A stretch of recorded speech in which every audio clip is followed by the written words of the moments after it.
Hi Limis, welcome to Limis Academy. If you're not Afrikaans and you're looking to get at least 60% and above for Afrikaans Paper 3, then this video is for you. Now, I know how hard it is to write an entire essay in a language that you do not even know. That's not even your first language. So in this video, I'm going to be walking you through how to tackle sections A to C using practical examples, tips, and strategies. So get your notebooks and let's crush Afrikaans Paper 3 together.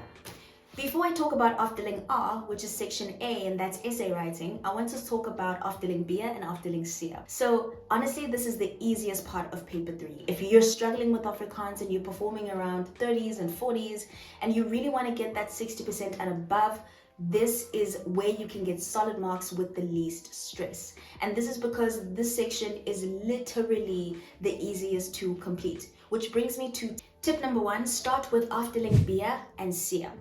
Why should you start with these sections? They're the easiest to complete and the easiest marks to actually earn, okay? You know exactly what to expect, and they're honestly, again, the easiest marks you can earn. These sections test your knowledge, your structure, and components, and these are things that you can literally memorize. Which brings me to section 2, memorize your formats.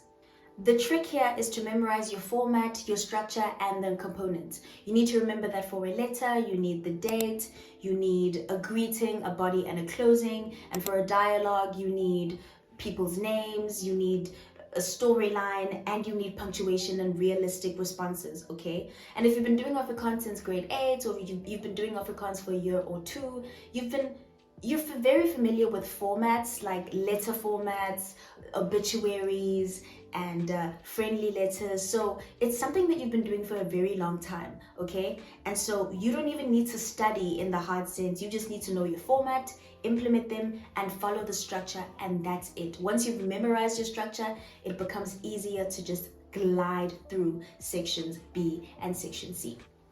Which brings me to tip number 3, choose the easiest text, okay? When you get to sections B and C, you have to choose the easiest text format. Paper 3 doesn't have to be difficult. It can be easy if you make it easy for yourself. For example, let's look at Afdeling B in paper 3, November 2024, right? You have an informele brief, you've got a formele brief, a huldeblyk, and a dialoog, right? If I were doing this past paper, I would either choose an informele brief or a dialoog. That's your friendly letter and a dialogue. Why? Because a friendly letter is just a conversation between you and your friend. It's an everyday conversation. It's easy, it's casual, and it's warm, right? It's something that you can easily tackle because you're just speaking to your friend, right? For example, jou maat dink daaraan om na matriek 'n brugjaar 'n gap year te neem. Hy of sy vra wat jy van 'n brugjaar dink, right? So your friend wants to take a gap year after matric and asks you what you think about the gap year, okay? So this is pretty simple. This is easy. Now you're going to talk about what you think about the gap year to your friend in that letter, right? And if you have a dialogue, it's simple. You've just got 2 characters and you string a couple sentences together. This is an easy 30 marks. You can easily get 21 out of 30 for Afdeling B if you actually are smart with your choices, right? Now, if you were to go ahead and choose a huldeblyk, really, you're setting yourself up for the grave. No pun intended. That's an obituary. One of the most challenging ones, or one of the most challenging formats, and one of the most challenging, I guess, structures in Afrikaans, or the formats to pick in Afdeling. You don't want to go there. That's the danger zone. Or the informele brief, you have to worry about formal language in Afrikaans. And remember, if you're not Afrikaans, you're just trying to score that 60% and above, you don't want to complicate things. You want to keep it simple and easy. You want to make it easy for yourself. So don't choose a huldeblyk. Do not go there. Don't choose an informele brief. But again, here's a disclaimer. What I may deem as easy may be hard for you, and what I deem as hard may be easy for you. So this is subjective and it's different for everyone, but I would advise that you choose a friendly letter or a dialogue for Afdeling B. If you take a look at Afdeling C, this is your short transactional text. Now this is where you can even get 20 out of 20. It is plain simple, okay? If we look at paper 3, November 22, you've got a plakat as an option, a kort tekstboodskap, and instructies. Honestly, Do not choose instructions. That is the danger zone. If you want to get easy marks for this section, don't choose the instructions. Unless you find that easy, go for it. But I would advise that you choose a plakat, that's a poster. That's pretty simple. All you need is a venue, a date, a time. All you need are little cute designs. If you want to bring your cookies and your highlighters into the exam room, you just design a beautiful poster that's an easy 15 out of 20 marks or 16. It's easy to get marks in these sections, guys, if you just make it easy for yourself. Posters are easy. I never even had a short WhatsApp message in matric, okay? This is so simple, okay? It says here, jou maat het die volgende teksboodskap vir jou gestuur. Tando, ek het na skool vir jou gewag om huis toe te stap. Jy het nie gekom nie. Waar was jy? Is alles okay? Right?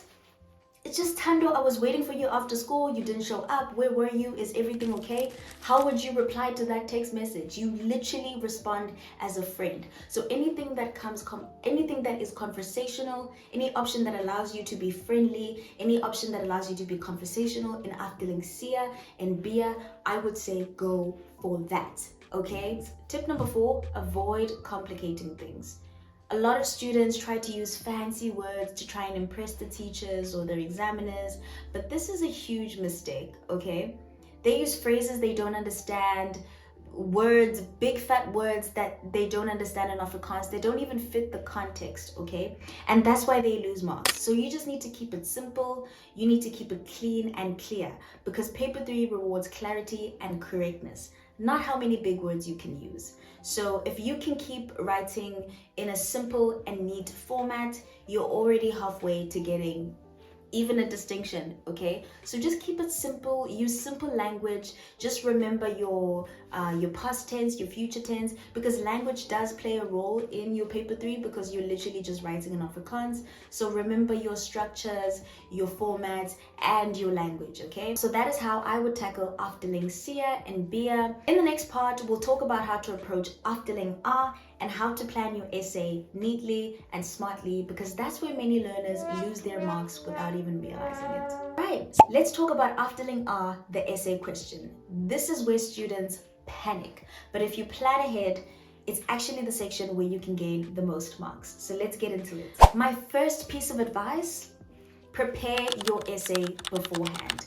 Now, I know this might sound like a lot of work, but it's honestly one of the easiest ways to boost your marks. So here's how it works. You find a topic from a past paper and you basically write the paper. You write the essay at home or at school, then ask your teacher or a couple friends who are familiar with Afrikaans or understand Afrikaans, ask them to mark it for you. And there's absolutely no Afrikaans teacher that would refuse to mark your essay, because it just shows that you're dedicated and you went a step ahead and you practiced for your essay. But if you pushed for time, just practice an essay and try your best to mark it yourself or ask friends around you. Maybe you can't get to a teacher the night before.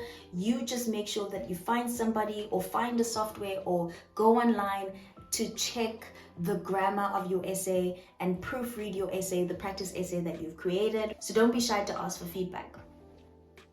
So once it's marked, right, by your friends or by your Afrikaans teacher, this practice essay that I spoke about. So you pick a topic from a past paper or you just come up with your own topic, right? Once it's marked, you look for the mistakes. You see or look for where you went wrong and how you can fix it, okay? You look at the notes that your Afrikaans teacher might have made or the notes that your friend made and you study them carefully, okay?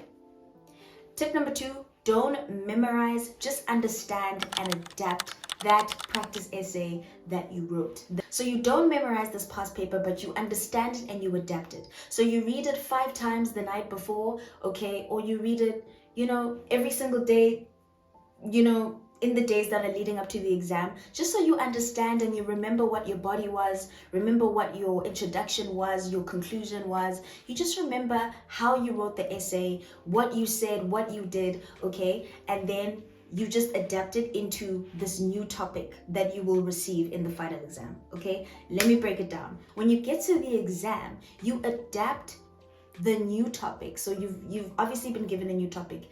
Let's say in your practice essay, you wrote about a holiday to Cape Town with your aunt. Okay, so you went to Cape Town with your aunt, you guys went on the rides, you went hiking on Table Mountain, you went on the Cape Wheel, you went to the beach, and that's what you wrote about in your practice essay, the practice that you wrote at home. Now, when you get to the exam, let's take a look at November 2024, paper 3, okay? Okay, so let's look at our past paper from November 2024, right? Let's say we choose 1.3, slagata op my pad. So potholes in my way or in my journey or in my path, right? Remember, you wrote about that practice essay with your aunt in Cape Town. You went to visit Cape Town. You went on all the rides, Table Mountain. What you're going to do is you're going to adapt that essay to this topic. Stick to the topic. So maybe now you can talk about how there were many potholes in Cape Town. There was a pothole when you went to Table Mountain, when you were trying to drive to the mountains. There was a pothole when you were trying to get to the games, potholes on your way to the beach. I don't know. You can just speak about the journey. You can speak about the potholes, make them significant, make them blend into what you've already prepared. Okay, so I hope that makes sense. So you're just adding new words and a new storyline, but you're making it, now it's no longer about your aunt, you visiting your aunt in Cape Town, but it's more about the potholes when you went on vacation to Cape Town with your aunt. And it was maybe it was hard for you guys, and it made you think about the government, and maybe they're not doing it enough, and maybe they're not fixing the roads. But you can still use that same language in your practice essay.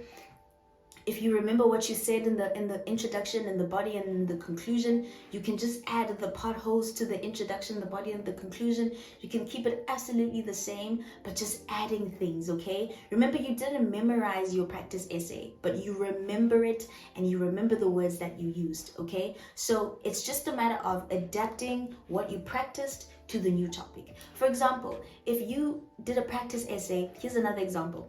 If you did a practice essay and you wrote, let's say you wrote an essay about your favorite teacher in the whole wide world, okay? That was your practice essay. And you get to this past paper here, and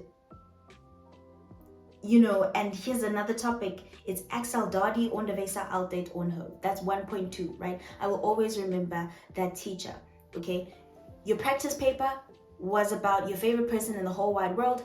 Maybe now you can just take that essay that you practiced and make that favorite person be this teacher that you will never forget, so that you adapt it to this new topic. Right, and if you press for time and you really can't prepare an essay, here are tips that you can use in the exam without preparing an essay beforehand.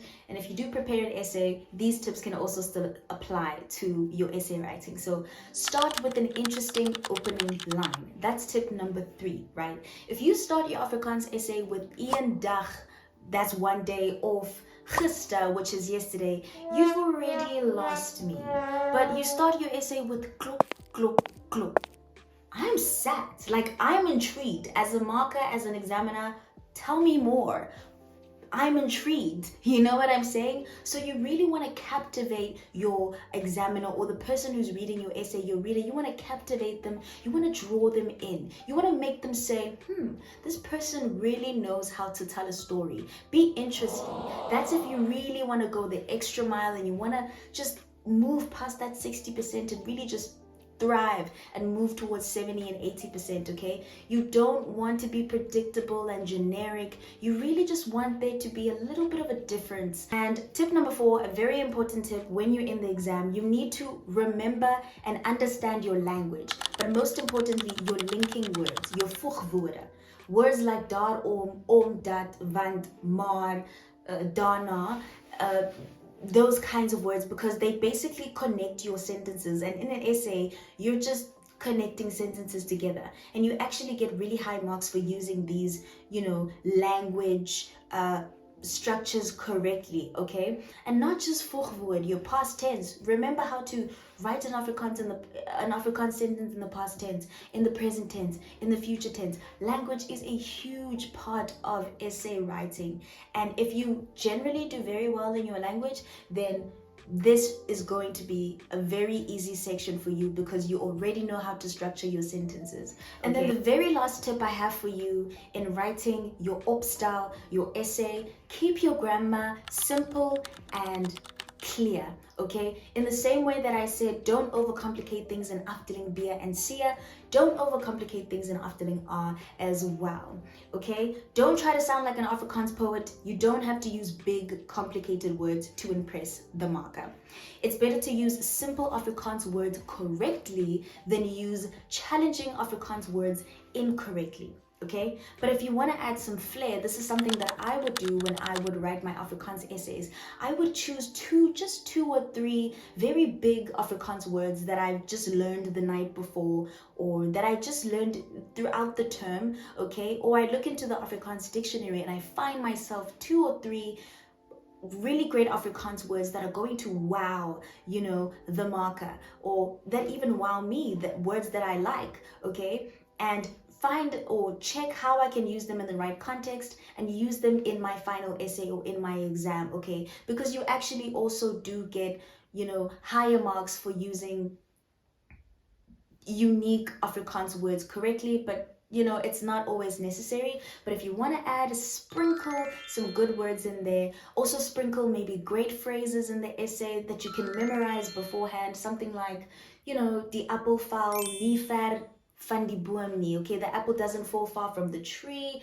Maybe you can think of other Afrikaans idioms that you can use. It's kind of all about preparation in the essay. If you really want to get the best marks, you just prepare your two or three words before. You prepare two or three phrases, maybe just one. One is enough. Again, you don't want to complicate it. You don't want to use too many big words. You just want to sprinkle. You want to sprinkle the good words. You want to sprinkle the phrases here and there. So whether you prepare your essay beforehand or you don't, the most important thing to note is that language in paper 3 is very important. Preparation is key, and if you fail to prepare, you prepare to fail. So don't forget to like, comment, and subscribe to this very channel if you want to see more of these kinds of tips and tricks for your final exams, or maybe it's just your midterm exams in June, and that's okay. So share this with your friends, share this with your classmates if you found this helpful. Thank you so much. I'll see you in the next one. Goodbye.